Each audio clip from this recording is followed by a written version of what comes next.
Hello guys, ரொம்ப நாளைக்கு அப்புறம் திரும்ப ஒரு எடிட்டோரியல் செஷன். கொஞ்சம் ஸ்லோவாக எடுத்துகிட்டு போவோம் சரிங்களா, கொஞ்சம் ஈஸியான எடிட்டோரியல் செஷன். ஸோ ஒரு 10 நாள் வரிசையாக அநேகமாக ஒரு நாளைக்கு 2 பொண்ணுன்னு நினைக்கிறேன்.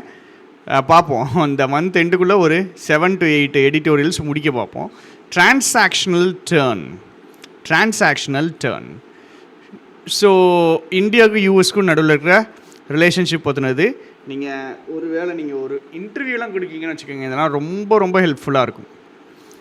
இந்த தடவை ஐவிசிபிஓ இன்டர்வியூக்கெலாம் நாங்கள் ஒரு மாதம் எடிட்டோரியல் படித்தோம். ஸோ இன்டர்நேஷ்னல் ரிலேஷன்ஸ் ஃபுல்லாகவே ஸ்டோரி தெரிஞ்சிச்சு. ஸோ எடிட்டோரியல் படிக்கிறது எப்போவுமே உங்களை காப்பாற்றுதுன்னா, இந்தியா திரும்பி புஷ் பேக் பண்ணணும். புஷ் பேக்னா கோ அகெயின்ஸ்ட், சரியா? புஷ் பேக்னா ஒருத்தவங்க உங்களை ஒன்று பண்ண சொல்கிறாங்கன்னா இல்லை பண்ண மாட்டேன்னு சொல்கிறது தான் push back. So push back பண்ணணும். யூஎஸ்க்கு எதிராக புஷ் பேக் மட்டும் பண்ணாமல் இந்தியாவுடைய இன்ட்ரெஸ்ட்டையும் இந்தியா காப்பாற்றிக்கணும் அப்படிங்கிறாங்க. ஸோ நரேந்திர மோடி வந்துட்டு வாஷிங்டன் விசிட் பண்ணுறாரு லாஸ்ட் வீக். இந்த விசிட் வந்துட்டு ப்ரீஃபாக தான் இருந்துச்சு, வாஸ் ப்ரீஃப் பட் பேக்ட். இந்த பட் எதையும் சேர்க்குது. ப்ரீஃபாக தான் இருந்துச்சு, ஆனால் பேக்டாக இருந்துச்சு. Packed with fixed proportion, filled with படிச்சிருக்கோம், filled with, replete with, crowded with, infested with, எல்லாமே வித்துக்கான ஃபிக்ஸட் ப்ரிப்போர்ஷன். ஓவர்வெல்ம்டு வித்து, இது எல்லாமே பேக்டு வித். சின்ன மீட்டிங் தான், ஆனால் பேக்டாக இருந்துச்சு. எதுனுடன் ஹெட்லைன் ஜெனரேட்டிங் டெவலப்மெண்ட்ஸுடன் பேக்டாக இருந்துச்சு. அப்போது சின்ன மீட்டிங் தான், ஆனால் நிறைய ஹெட்லைன்ஸ் இருக்குது. சரி, ஓகே. அப்போ மீட்டிங்கில் வந்து நிறைய ஹெட்லைன்ஸ் இருக்குது. அடுத்த லைன் என்ன ஹெட்லைன்ஸ்? விசிட் வந்துட்டு இவர் பிரசிடெண்ட் ஆகி ஸ்வான் இன் இது மொத்தமாக, இது பாசிவ் வாய்ஸ். இவர் ஸ்வேரிங் இன் பண்ணி 1 மாதத்துக்கு கூட ஆகலை, அதை விட கம்மியான டைமில் விசிட் வந்துச்சு. இந்த விசிட் வந்துட்டு மோடியை 4th லீடர் ஆக்குது, சரிங்களா? அப்போ டொனால்ட் ட்ரம்ப் பிரசிடெண்ட் ஆகி 1 மாதம் கூட ஆகலை, இவர் தான் 4th வேர்ல்டு லீடர். எதுக்கு? பைலேட்ரல் மீட்டிங்ஸை ஹோல்டு பண்ணுறாரு மோடியுடன், ட்ரம்ப்புடன். அப்போ இவர் தான் 4th லீடர்னால் இவருக்கு முன்னாடி 3 பேர் இருப்பானுங்கள்ல. ஒன்று இஸ்ரேல் தான் ஃபஸ்ட்டு, 2வது ஜப்பான், 3வது ஜார்டன். இவங்க 3 பேரும் யூஎஸுடைய க்ளோஸான ஃப்ரெண்ட்ஸ். இப்போ 4வதாக இந்தியா வந்திருக்கு. அப்போ பார்த்தீங்கன்னா இதிலே தெரியுது இந்தியா வந்து ரொம்ப க்ளோஸாக தான் இருக்குது யூஎஸ் கூட. 2 பேர் சேர்ந்து ஜாயின்ட் ஸ்டேட்மெண்ட்டு இஷ்யூ பண்ணப்பட்டுச்சு. இது வேர்பு கிடையாது, V3 adjective. issued afterwards, இது adverb. ஜாயிண்ட் ஸ்டேட்மெண்ட் அவுட்லைன்டு தான் verb. அவுட்லைன்ட் a range of substantive discussions. Substantive அப்படின்னு என்ன அர்த்தம்? கன்சிடரபிள், ரொம்ப சப்பையானது கிடையாது, ரொம்ப இம்பார்ட்டன்ட் கிடையாது, ஒரு ஆவரேஜான, ஒரு மாட்ரேட்டான, சொல்லக்கூடிய அளவுக்கு, அதாவது சப்ஸ்டான்டிவ் டிசிஷன்ஸ்.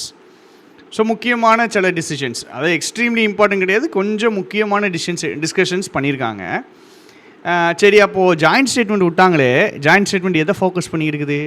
இந்தியாவுடைய பர்ச்சேஸ். இந்தியா வந்து பர்ச்சேஸ் பண்ணணும் எதை? அமெரிக்கன் குட்ஸையும் இன்வெஸ்ட்மெண்ட்ஸையும் இந்த யூஎஸ். வைல் மெனி அனௌன்ஸ்மெண்ட்ஸ் இது தான் ஃபோக்கஸ் பண்ணிச்சு. ஃபோக்கஸ்ட் ஆன் இந்தியாவுடைய purchase of American goods and investments இந்த யூஎஸ்.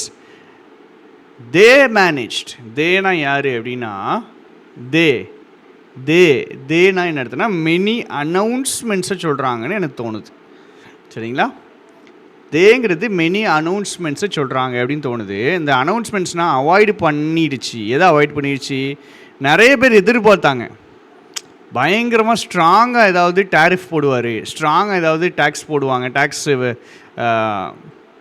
இம்போர்ட் பேன்ஸ் போடுவாங்க, அந்த மாதிரி டேரிஃப்ஸ் எக்ஸ்பெக்ட் பண்ணாங்க. பட் அதெல்லாம் அவாய்ட் பண்ணிடுச்சு இந்தியா, சரிங்களா? அதெல்லாம் அவாய்ட் பண்ணிடுச்சு. தேங்கும்போது எனக்கு இங்கே இந்தியான்னு போட்டிருந்தா நல்லா தெளிவாக புரிஞ்சிருக்கும். பட் இங்கே போடுறாங்க அப்படிங்கும்போது நான் என்ன எடுத்துக்கிறேன்னா அனௌன்ஸ்மெண்ட்ஸ்னு எடுத்துக்கிறேன். இந்தியாவை போட முடியாது, இட்டு தான் போட முடியும். ஸோ அனௌன்ஸ்மெண்ட்ஸ்னால் கஷ்டமான மெஷர்ஸை, எதிர்பார்த்த கஷ்டமான மெஷர்ஸை தப்பிச்சிடுச்சு அப்படிங்கிறாங்க. ஸோ இங்கேருந்து இங்கே வரைக்கும் ஒரு கன்ஜங்ஷன் ஹிடனாக இருக்குது, அதை நீங்கள் தான் எனக்கு சொல்லணும். எங்கே ஹிடன் ஆகிருக்கு, என்ன கன்ஜங்ஷன் வரும் அப்படிங்கிறத சொல்லணும். அப்போ இதில் என்ன இருக்குது? மீட் பண்ணாங்க, ப்ரீஃப் தான், ஆனால் ஹெட்லைன் ஜெனரேட்டிங் டெவலப்மெண்ட்ஸ் இருக்குது. இவர் தான் 4வது லீடர். ஃபஸ்ட்டு பாயிண்ட், 2 பேர் சேர்ந்து ஜாயின்ட் ஸ்டேட்மெண்ட் விட்றாங்க. நிறைய பாயிண்ட்ஸில் அவங்க வந்து ஜாயின்ட் ஸ்டேட்மெண்ட் விட்ருக்காங்க. நிறைய பேர் எதிர்பார்த்த மாதிரி அங்கே எந்த டஃப் மெஷர்ஸும் இல்லை. 2 பேரும் சேர்ந்து ஜாயிண்ட் மெஷர்ஸ் நிறைய விட்ருக்காங்கன்னு சொன்னாங்கல்ல. So substantive discussions, joint statement விட்டுருக்காங்க. எதை பற்றினது? மிஷன் 500 என்னது? 2 பேரும் சேர்ந்து 500 பில்லியன் ட்ரேட் பண்ணணும் 2030. அப்புறம் டிஸ்கஷன்ஸ் பண்ணுறாங்க ஃப்ரீ ட்ரேட் அக்ரிமெண்ட்டுக்கு. ஃபேஸ் 1 ஆஃப் த டிராஃப்ட்டு எதிர்பார்க்கப்படுது இந்த வருஷம். ஃப்ரீ ட்ரேட் அக்ரிமெண்ட் போடலான்னு பேசுகிறாங்கன்னா நல்லது இந்தியாவுக்கு. ட்ரம்ப்பு என்ன அனௌன்ஸ் பண்ணுறாருனா ஒரு increase in Indian purchases.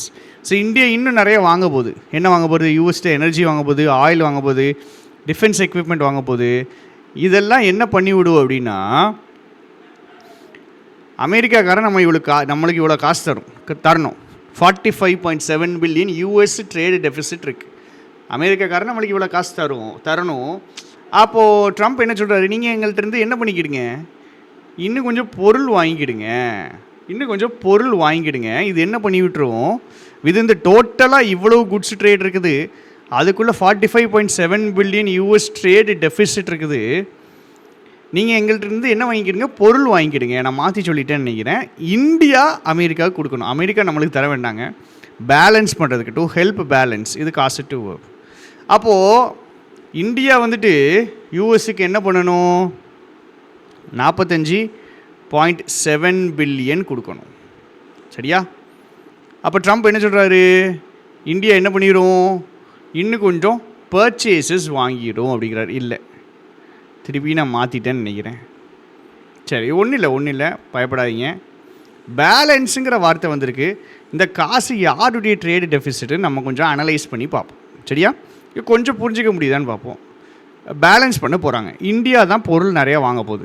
India ஏன் பொருள் நிறையா வாங்க போகுது? இந்தியா காசு கொடுக்கணுமா? அப்போ தான் பொருள் நிறையா வாங்க போகுதா? இல்லை, அமெரிக்காக்காரன் இந்தியாவுக்கு கொடுக்கணும். இதை பார்த்தீங்களா, கன்ஃபியூஸ் ஆகும். இப்படி தான் கன்ஃபியூஸ் ஆகும். நான் ஃபஸ்ட்டு கரெக்டாக சொன்னேன், அதுக்கப்புறம் நான் மாற்றினேன். அதுக்கப்புறம் இப்போ தான் தெளிவாக எனக்கு புரியுது. அமெரிக்காக்கார காசு கொடுக்கணும். இப்போ அமெரிக்காக்காரன் என்ன சொல்கிறான், நான் காசு தரல, நீ அதுக்கு பதிலாக என்கிட்ட என்ன வாங்கிக்கோ, இன்னும் கொஞ்சம் பொருள் வாங்கிக்கோ, காசுக்கு பதிலாக நீ பொருள் வாங்கிக்கோ அப்படிங்கிறாப்புல. சரிங்களா? அப்போ அந்த ட்ரேடு பேலன்ஸ் ஆகும். To help balance the 45.7 billion US உடைய ட்ரேடு டெஃபிசிட். ஸோ அமெரிக்காக்காரன் நம்மளுக்கு காசு தர்றதுக்கு பதிலாக பொருள் எடுத்துக்கோ அப்படிங்கிறான். ரைட். அடிஷ்னலாக இன்னொரு அக்ரிமெண்ட் போடுறாங்க, காம்பேக்ட்னு ஒன்று. ஸோ காம்பேக்டுடைய ஃபுல் ஃபார்ம் போடுறாங்க. இது எதுக்கு? To streamline cooperation across 3 sectors. முக்கியமான செக்டாரில் கோஆப்ரேஷனை ஸ்ட்ரீம்லைன் பண்ணணும்னா ஸ்மூத் ஆக்கணும். சரியா? ஸ்மூதாக்கணும். அப்புறம் பைடன் எராவுடைய பேரில்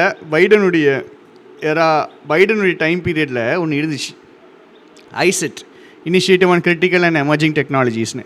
அதுக்கு திருப்பி பேர் கொடுத்துட்டானுங்க, trust transforming the relationship utilising strategic technology அப்படின்னு ஒரு பேர் மாற்றிட்டாங்க. சரி, அப்போ இந்த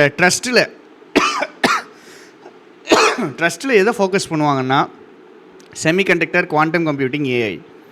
இது ரொம்ப ஈஸியாக தான் இருக்கும். என்னடா சும்மா ட்ரேடு கீடுன்னு இருக்கும். சென்டென்ஸ் அண்டர்ஸ்டாண்ட் ஆகுதான்னு செக் பண்ணுங்கங்க. சரியா?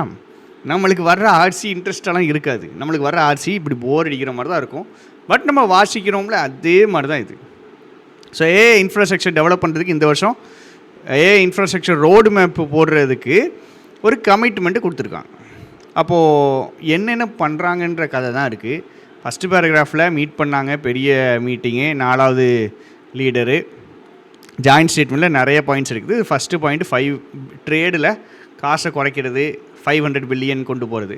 2வது இவங்க அக்ரிமெண்ட் போட்டிருக்காங்க எந்தெந்த விஷயத்துக்கெலாம் அப்படின்ட்டு. முக்கியமான ஒரு மூமெண்ட் இப்போ இங்கே தான் வருது. இப்போ தான் 3வது பாயிண்ட், முக்கியமான மூமெண்ட் எப்போ வருது அப்படின்னா, ட்ரம்ப் வந்துட்டு அப்ரூவலை அனௌன்ஸ் பண்ணுறாரு. என்னது? எக்ஸ்ட்ரடிஷன் என்ன எடுத்தோம்னா, இவனுங்க இங்கேருந்து திருடிட்டு போயிட்டு இன்னொரு நாட்டில் போய் உட்காந்துருவானுங்க. பார்த்துக்கிடுங்க. The process of sending a person accused of a crime back to the country where the crime was committed. Vijay Mallya என்ன பண்ணிட்டாப்புலன்னா, இங்கே திருடிட்டு போயிட்டு யூகேயில் போய் உட்காந்துட்டார். அப்போது Indian officers, Indian law enforcement என்ன கேட்குது யூகேட்ட, அவனை எக்ஸ்ட்ரடைட் பண்ணித்தா. உங்கள் ஊரில் அவன் போய் உட்காந்து ஒளிஞ்சிட்ருக்கான், எங்கள் ஊரில் திருடிட்டு ஓடிட்டான், நீ அவனை உங்கள் ஊர்லேருந்து பிடிச்சி எங்கள் கையில் வந்து தா. அதான் எக்ஸ்ட்ரடிஷன். ஹோம் கண்ட்ரிக்கு கொண்டு வந்து விடுறது தான் எக்ஸ்ட்ரடிஷன். இப்போ ட்ரம்ப் என்ன பண்ணுறாரு, எக்ஸ்ட்ரடிஷனுக்கு அப்ரூவலை அனௌன்ஸ் பண்ணுறாரு. யாரை இப்போது நாடு விட்டு நாடு போயிருக்கா அப்படின்னு பார்த்தா சவுர் ராணா அப்படின்னு ஒருத்தன் 26/11 அட்டாக்ஸ் 26/11 அட்டாக்ல இவன் இன்வால்வ் ஆகிருக்காப்புல. இவர் இந்தியாவை அட்டாக் பண்ணிட்டு போய் அமெரிக்காவில் போய் உட்காந்துருக்காப்புல. இப்போ ட்ரம்ப் என்ன சொல்கிறாப்புல, நாங்கள் அவரை பிடிச்சி உங்கள் கையில் தாரோம், எக்ஸ்ட்ரடிஷன் யார்கிட்ட கொடுக்க போகிறோம், இந்தியாட்ட கொடுக்க போகிறோம், என்ன காரணத்துக்காக, ட்ரையலுக்காக அப்படிங்கிறாங்க.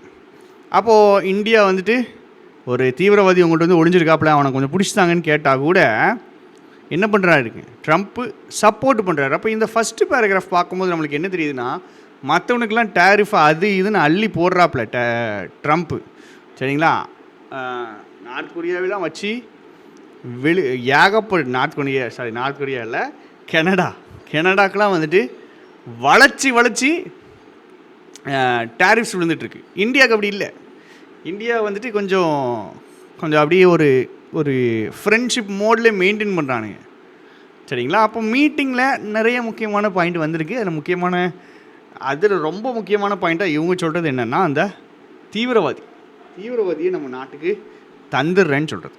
டஸ்ட்டு செட்டில் ஆகுது. செகண்ட் பேராகிராஃப் தான் எப்போவுமே ஒரு எடிட்டோரியலில் முக்கியம். சரியா, டஸ்ட்டு செட்டில் ஆகுதுன்னா என்ன அர்த்தம், ஒன்ஸ் டஸ்ட்டு செட்டில்ஸ் அப்படின்னா கொஞ்சம் டைம் ஆனதுக்கப்புறம், ஒரு ஈவெண்ட் நடந்து கொஞ்சம் டைம் ஆனதுக்கப்புறம், ஒன்ஸ் டஸ்ட்டு செட்டில்ஸ் அப்படின்னா கொஞ்சம் சிச்சுவேஷன் கிளியர் ஆனதுக்கப்புறம். கரெக்ட், டஸ்ட் அதாவது தூசியாக இருந்துச்சுன்னு வச்சுக்கிடுங்க, நம்மளுக்கு எதுன்னு தெரியாது.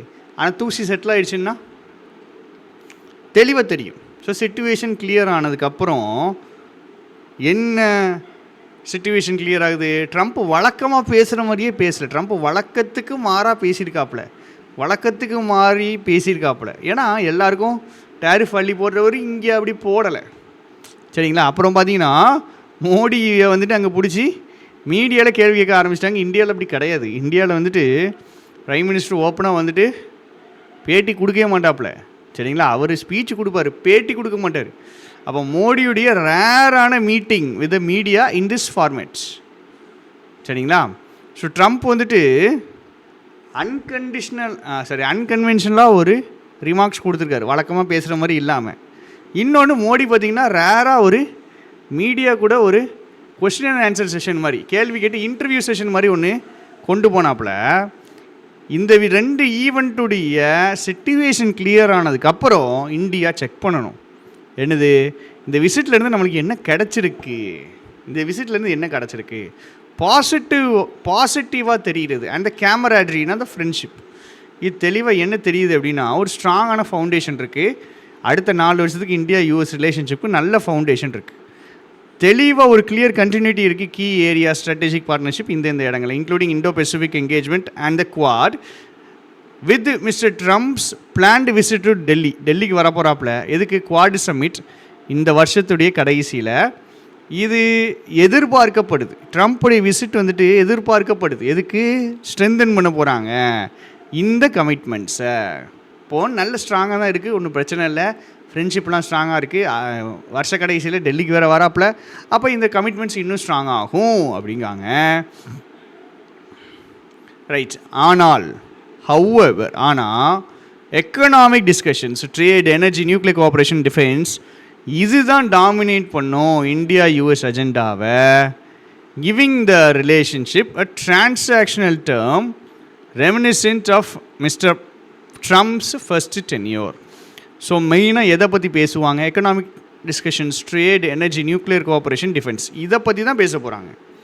இதை பற்றி பேசுறதுனால ரிலேஷன்ஷிப்புக்கு என்ன இருக்கும் அப்படின்னா, ரிலேஷன்ஷிப்புக்கு எப்படி ஒரு பாயிண்ட் இருக்குன்னா, டிரான்சாக்ஷனலாக தான் இருக்கும். நீ ஒன்று தந்தால் நான் ஒன்று தருவேன், நீ ஒன்று செய்யலையா நானும் செய்ய மாட்டேன். ட்ரம்ப் இப்படி தான் ஆப்ரேட் பண்ணுவார். நீங்கள் கேட்டவுடனே ஐயா எங்களுக்காக கொஞ்சம் பண்ணித்தாங்கன்னா அப்படிலாம் கிடையாது. எனக்கு லாபம் இருந்தால் எனக்கு ஒரு விஷயம் கிடச்சாதான் நான் பண்ணுவேன்ற ஒருத்தர் தான் ட்ரம்ப்பு. இது எதை ஞாபகப்படுத்துது அப்படின்னா, ட்ரம்ப்பு ஃபஸ்ட்டு பிரசிடெண்ட்டாக இருந்தார் 16 to 20. அதை ஞாபகப்படுத்துகிற விதமாக இருக்குது. அப்போ ட்ரம்ப்பு கூட நீங்கள் பேசுகிறீங்க, பேச்சுவார்த்தை நடத்துகிறீங்கன்னா உங்களுக்கு ஏதாவது அதில் லாபம் இருக்கணும். இந்தியா வச்சு அவர் ஏதோ லாபம் பார்க்குறாரு.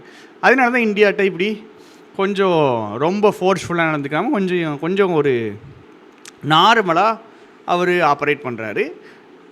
சரி, ரைட்.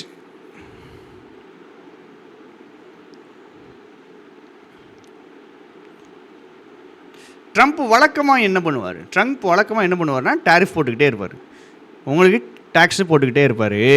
ஸோ எவிடன்ஸ் இல்லைங்கிறாங்க. எதுக்கு எவிடன்ஸ் இல்லை? மோடி விசிட் பண்ணி ட்ரம்ப்புடைய பொசிஷனே சாஃப்ட் ஆகிடுச்சி அப்படிங்கிறதுக்கு எவிடன்ஸ் இல்லை.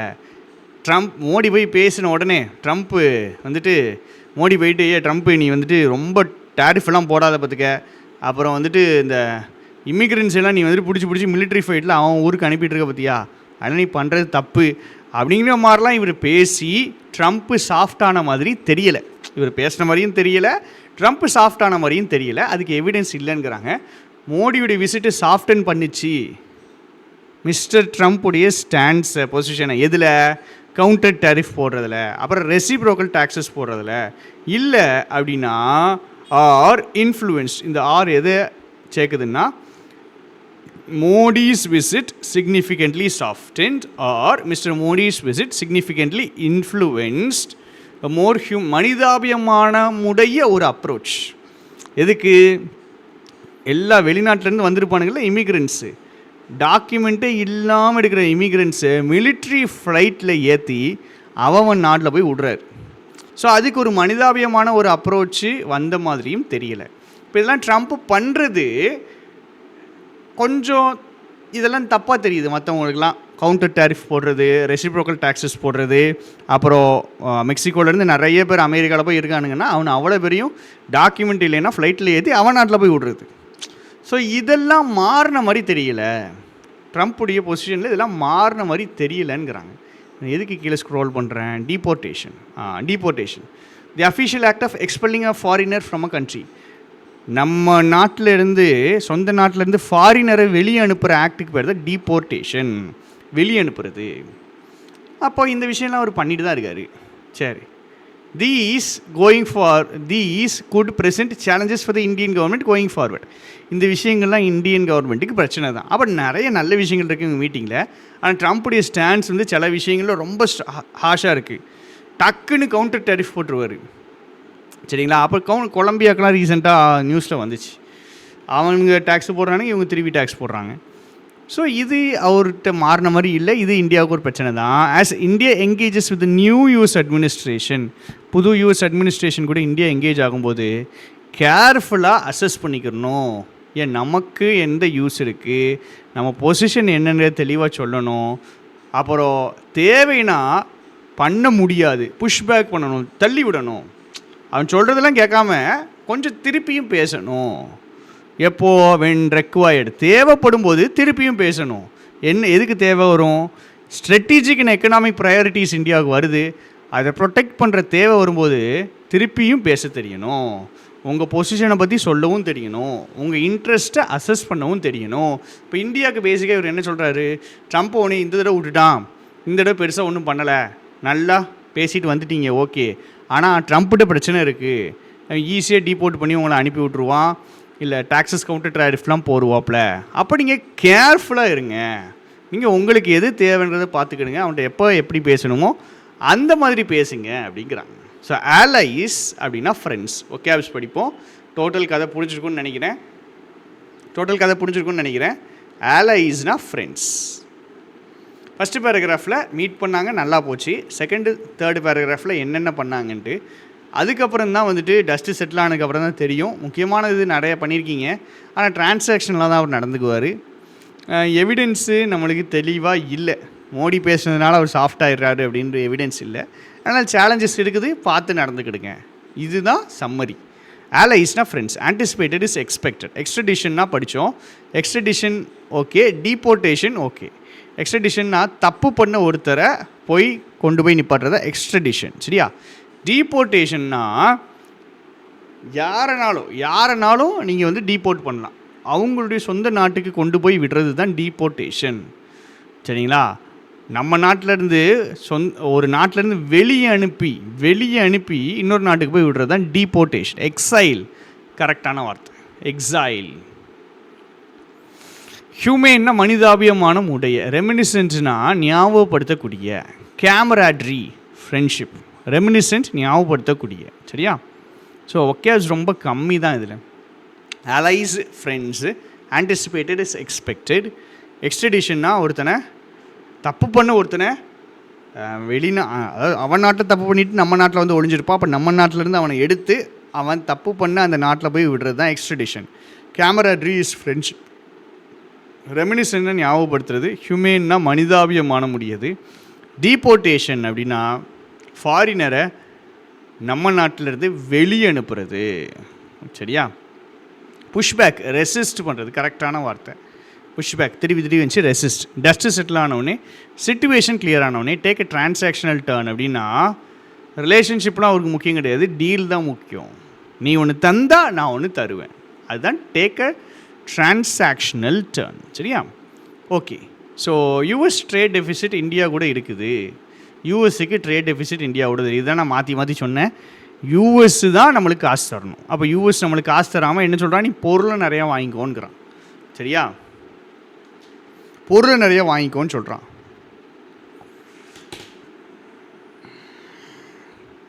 ஆன்சர் என்னது? ஃபஸ்ட்டு கொஸ்டினுக்கு ஆன்சர் என்னது? யூஎஸ் ட்ரேட் டெஃபிசிட் எப்படி சரி பண்ண போகுது அப்படின்னா, US is looking to address deficit by increasing exports to India. இந்தியாவுக்கு எக்ஸ்போர்ட் தந்து யூஎஸ் வந்துட்டு டெஃபிசிட்டை குறைக்க பார்க்குறான். சரியா? அடுத்தது ஸ்ட்ராட்டஜிக் டெக்னாலஜி. என்ன இருந்துச்சு? ஸ்ட்ராட்டஜிக் டெக்னாலஜி இருந்துச்சா? Strategic technology, the trust initiative, இதில் தான் ஸ்ட்ராட்டஜிக் டெக்னாலஜி வந்துச்சு. Unlikely to have any real impact வராது. டிபெண்டன்ஸ் ரெடியூஸ் பண்ணுறதுக்கு பாயிண்ட்டு இல்லை. US is unwilling to share cutting edge technology, இந்த மாதிரி இல்லை. It is shadowed by economic concerns. இது ஒன்று ஆன்சராக இருக்கலாம். இல்லை இது central pillar of their partnership, இப்படி வரலாம். சென்ட்ரல் பில்லர் ஆஃப் தியர் பார்ட்னர்ஷிப்னு எடுக்கவா, இல்லை எக்கனாமிக் கன்சர்ன்ஸ் தான் முக்கியம்னு எடுக்கவா? எப்படி எடுக்க? எங்கே இருக்கான் ட்ரஸ்ட்டு? இங்கே தான் இருப்பான்.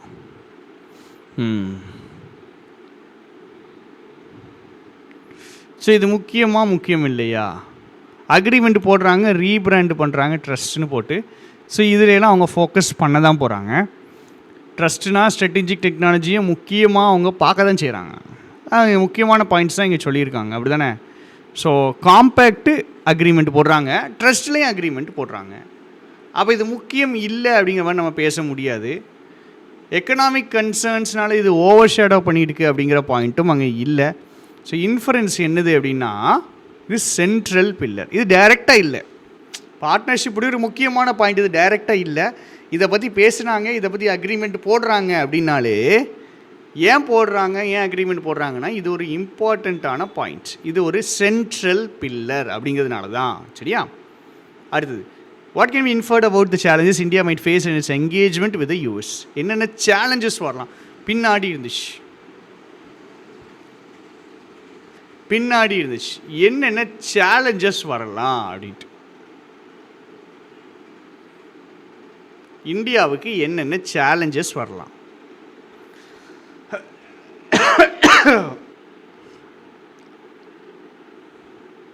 கொஸ்டின் நம்பர் 3, இந்தியாவுக்கு என்னென்ன சேலஞ்சு வரும்? இந்தியா வந்துட்டு எல்லா ட்ரேட் டிஸ்பியூட்ஸையும் ரிசால்வ் பண்ணிடுச்சு. சேலஞ்சு கிடையாது, பிரச்சனை கிடையாது. யூஎஸ்க்கு இன்ட்ரெஸ்ட் கம்மியாகுதா? ஓகே, இது டவுட்டில் இருக்குது. மிலிட்ரி டைஸை ஃபோக்கஸ் பண்ணணுமா? இந்த மாதிரி பாயிண்ட் இல்லை. மிலிட்ரி அண்ட் எக்கனாமிக் டைஸை தான் ஃபோக்கஸ் பண்ணணும்னு இருந்துச்சு. எக்கனாமிக் டைஸை விட மிலிட்ரி டைஸ்னு பேசலை. இந்தியா கஷ்டப்படும் ஃப்ரீ ட்ரேட் அக்ரிமெண்ட்டு. ஓகே. டி வந்துட்டு the US is likely to impose counter tariffs and reciprocal taxes. இதுதான் நம்ம பிரச்சனையே. அமெரிக்காக்காரன்ட்ட பிரச்சனையும் இதுதான். அவன் டக்குன்னு, அதாவது யாரை சொல்கிறாங்க? ட்ரம்ப்பை தான் சொல்கிறாங்க. Counter tariff and reciprocal taxes ஈஸியாக போட்டுருவார். உங்களுக்கு இந்த டீபோர்ட்டேஷன் பண்ணிகிட்ருக்காரு மிலிட்ரி ஃப்ளைட்டை வச்சு, அதையும் அவர் நிப்பாட்டுற மாதிரி இல்லை. அதுதான் இந்தியாவுக்கு இருக்கிற சேலஞ்சு. இந்த பாயிண்டெல்லாம் பேசிட்டு தான் இதெல்லாம் சேலஞ்சஸ்னு சொன்னாங்க. இந்த இருக்குல்ல, தீஸ் குட் ப்ரெசன்ட் சேலஞ்சஸ். 4வது, overall tone of the passage நல்ல தெளிவாக வாசிச்சிங்கன்னா உங்களுக்கு தெரியும். Optimistic and confident, cautiously optimistic with concerns இருந்துச்சு. பாசிட்டிவ் தான், ஆனால் பிரச்சனை இருக்குது. அதுதான் ஆன்சர். அதுதான் சொல்லியிருந்தாங்க. ஃப்யூச்சர் ரிலேஷன்ஸில் நல்லா தான் போகுது, பட் பிரச்சனை இருக்குது. இந்தியாவுடைய ஸ்டாண்ட்ஸில் என்ன அசம்ஷன் வந்துட்டு பேசேஜ் பண்ணுது, இந்தியா ரிலேஷன்ஷிப் யூஎஸ் கூட எப்படி இருக்குது, அதில் என்ன அசம்ஷன் பண்ணுது, என்ன அசம்ஷன், என்ன அசம்ஷன். இந்தியாவும் யூஎஸும் ரிலேஷன்ஷிப்பில் இருக்கும்போது என்ன அசம்ஷன் பேசேஜ் பண்ணுது. இந்தியாவுக்கு தேவைன்னா என்ன பண்ணணும், நெகோஷியேட் பண்ண தெரியணும், பேச்சுவார்த்தை நடத்த தெரியணும், புஷ்பேக் பண்ண தெரியணும். புஷ்பேக்னா ரெசிஸ்ட் பண்ண தெரியணும். சரியா? ஸோ 5 கொஷின் போட்டுட்டோம். இது ஈஸியாக இருந்திருக்காது, இது ரொம்ப ஒரு மாதிரி போர் அடிக்கிற மாதிரி இருந்திருக்கும். பிகாஸ் ட்ரேடு டீலிங்ஸ் இந்த விஷயங்கள்லாம் நம்மளுக்கு தெளிவாக புரியாது, ஒரு என்னத்தடா அப்படிங்கிற மாதிரி இருக்கும். பட் ஸ்டில் இந்த மாதிரி விஷயங்கள் ரீட் பண்ணி பழகுங்க. ஏன்னா உங்கள் ஆர்சி அப்படி தான் இருக்கும். ஈஸியோ டிஃபிகல்ட்டோ, பிடிக்குதோ பிடிக்கலையோ, டிசிப்ளின்டாக ரீட் பண்ணி பாருங்கள், டிசிப்ளின்டாக கிளாஸ் பார்த்து பாருங்கள், பழகுங்க. டிசிப்ளின் உங்களை கண்டிப்பாக காப்பாற்றும். பண்ணுற வேலையை நேரத்துக்கு பிடிக்குதோ பிடிக்கலையோ நம்ம பண்ணுறதுக்கு பேர் தான் டிசிப்ளின். அதை ப்ராப்பராக நம்ம பண்ணிக்கிட்டே இருப்போம். வெப்சைட் இருக்குது நம்மள்கிட்ட, கோர்சஸும் இருக்குது. நான் ஓப்பனை வச்சு விளாண்டுட்டு இருந்தேன். இது நம்ம சாட் ஜிபிடி வச்சு கொஞ்சம் சில பல வேலைகள் பார்த்துட்டு இருந்தேன். இது உங்களுடைய ரீடிங் கோர்ஸு, இது நம்ம புக்ஸு. வேணும்னா நீங்கள் வாங்கிக்கலாம், பயன்படுத்திக்கலாம். தெரிஞ்சவங்க இருந்தாங்கன்னா அவங்கள்ட்டையும் கொஞ்சம் சொல்லுங்கங்க. தேங்க்யூ, டாட்டா, பை பை. எடிட்டோரியல் கிளாஸஸ் கொஞ்சம் ரெஸ்பான்ஸ் எப்படி இருக்குன்னு பார்த்துட்டு நான் அடுத்து கண்டினியூ பண்ணுறேன். சரியா? தேங்க்யூ.